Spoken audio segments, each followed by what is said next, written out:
Hello viewers, நான் லக்ஷ்மி. நீங்கள் பார்த்துருக்கிறது 0% back to back இன்ட்ரெஸ்டிங்கான ட்விஸ்டடான ட்ராக்கு. ஃபஸ்ட்டு வந்து அருண் சீதா இவங்களோட கல்யாணம் வந்து நடக்க போகுது. இது ஒரு வாரமாக எல்லாத்துக்குமே தெரிஞ்ச விஷயந்தான். இன்றைய காட்சிகள் பார்க்கும்போதும் தெரிஞ்ச விஷயந்தான். முத்துவோட பிடிவாதம் இருந்தாலும் அவங்களுடைய காதல் நிலைச்சு நிற்குது அவங்களோட மனசில் அப்படிங்கிறத நம்ம யார் அடுத்தவங்களுடைய காதலில் தலையிறது, அடுத்தவங்களோட வாழ்க்கையில் தலையிறது அப்படிங்கிறது இருக்குது. ஒரு எல்லை வரைக்கும் தான் ஒருத்தருக்கு அறிவுரை சொல்ல முடியும் அப்படிங்கிற ஒரு விஷயத்த முத்து உணர்ந்திருக்காரு. ஸோ முத்துக்கு மட்டும் இல்லை, இது எல்லாத்துக்குமே அப்படிங்கிறது தான். ஸோ ரெண்டு மனசு ஒன்று போயிடுச்சுன்னா யாராலையும் உள்ளே போக முடியாதுங்க. ஸோ இந்த இடத்துல சீதா அருண் இவங்களோட மேரேஜ் நடக்குது. பட் ரிஜிஸ்டர் பண்ணி இதில் மீனா வந்து தலையிட்டு இப்படிலாம் எனக்கு பின்னாடி பண்ணியிருக்க அப்படிங்கிற மாதிரி ட்ராக்லாம் வருமோ அப்படின்ட்டு தான் நம்ம நினச்சோம். ரைட்டு தானே? பட் இந்த அப்டேட் பார்த்தோன்னே ஓகே எல்லாரும் ஒத்துக்கிட்டாங்களாட்டிருக்கு வீட்டில் அப்படின்னு தோணுச்சு. ஏன்னா வழக்கமான பாணியில் முத்து கோவப்பட்டு மீனா மேலே அப்படிங்கிற மாதிரி இருக்கும், இந்த இப்படி ரிஜிஸ்டர் மேரேஜ் பண்ணி வைக்கிறது அப்படிங்கிற மாதிரியான விஷயங்கள். பட் இது ஒரு நாளைக்கு தெரிய வரும்போது ஒரு சின்னதாக ஹர்ட் ஆகும். யாருக்காக இருந்தாலும் ஒரு உண்மையை மறைக்கிறாங்க அப்படிங்கும்போது ஹர்ட் ஆக தான் செய்யும். இங்கே பார்த்தீங்கன்னா உண்மையுமே சொல்லணும்னா இந்த சீரியலை பொறுத்தவரையிலும் நான் ஒன்று நினச்சிருக்கேன். இவங்களை நினச்சி நிறையா கதை எழுதுறாங்க அப்படிங்கிற மாதிரி இருக்கும். விஜயம்மாவை நினச்சி தான். ஏன்னா பரதநாட்டியமாக இருக்கட்டும், இந்த டான்ஸ் ட்ராக்காக இருக்கட்டும், நிறைய ஃபன் பண்ணுற ட்ராக்காக இருக்கட்டும், இந்த சாமியார் ட்ராக்காக இருக்கட்டும், நிறைய விஷயங்கள் வந்து விஜயம்மாவை வச்சு பண்ணுறாங்க.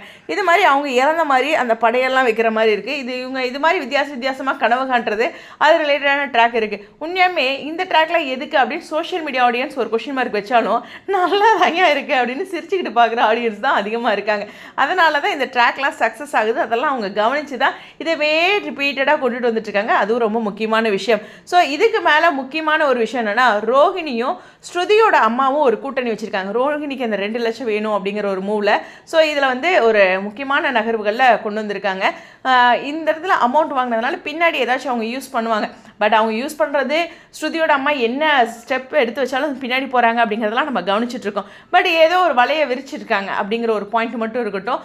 இந்த இடத்துல வித்யா வந்து பண்ணது சரியான விஷயந்தான். என்னதான் இருந்தாலும் நம்ம ஃபியான்சியாக இருக்கவங்ககிட்ட இப்போவே போய் நம்மளோட ஃப்ரெண்டு வந்து தொடர்ந்து பணத்தொல்லை கொடுக்கறது அப்படிங்கும்போது அதை கட் பண்ண தான் நினைப்பாங்க. அது மட்டும் இல்லை, நியாயமான விஷயம் தேவைன்னா பரவாயில்ல, இவங்க பண்ணிகிட்டு இருக்கிறதுக்கெலாம் ஹெல்ப் பண்ண முடியாது அப்படிங்கிற வித்யாவோட மூவும் நான் பாராட்டக்கூடிய ஒரு விஷயந்தான். யாருக்குமேங்க ஒரு எல்லையில் தெளிவாக இருக்கவங்களுக்கு, கஷ்டப்படுறவங்களுக்கு தான் சப்போர்ட் பண்ணணும், ஹெல்ப் பண்ணணும். திமிரு பிடிச்சி ஆடிட்டு இருக்கவங்களுக்குலாம் ஹெல்ப் பண்ணக்கூடாது. இது நானே என்னோட இதில் பாலிசியில் வச்சுட்டு இருக்க விஷயம் தான். ஸோ அந்த மாதிரி எக்கச்சக்கமான ட்ராக் இருக்குது. இதெல்லாம் கடந்து இந்த கல்யாணத்தை நம்ம முத்து மீனாவும் நடத்தி வைக்கிறாங்க. அருண் பிற்காலத்தில் ஏதாச்சும் ரிவெஞ்ச் எடுப்பாரா, இல்லை ஒற்றுமையோடவே மெயின்டைன் பண்ணுவாரா அப்படிங்கிறது பார்க்கணும். எனக்குள்ளே தோன்ற ஒரு விஷயம் சொல்கிறேன். இது காதலில் வந்ததுனால ஓகே, பட் எப்போதுமே ஒரு கல்யாணத்துக்கு முன்னாடி இந்த சலசலப்பு வந்துருச்சுன்னு வச்சுங்களேன், அப்போவே அப்படிங்கிற ஒரு பாயிண்ட் வந்துடும். ஓகேவா? அதனால் நம்ம ஸ்மூத்தாக ஆரம்பிக்கும் போதுலேருந்து ஸ்மூத்தாக தான் கொண்டு போகணும் அப்படின்ட்டு தான் எல்லா பெரியவங்களுமே அமைதியாக இருப்பாங்க. ஸோ அதுலேயும் பெற்றோர்கள்லாம் ரொம்ப அமைதியாக இருக்கிறது மாப்பிள்ளைக்கிட்ட அப்படிங்கிறது இந்த ஒரு பாயிண்ட் இருக்குது.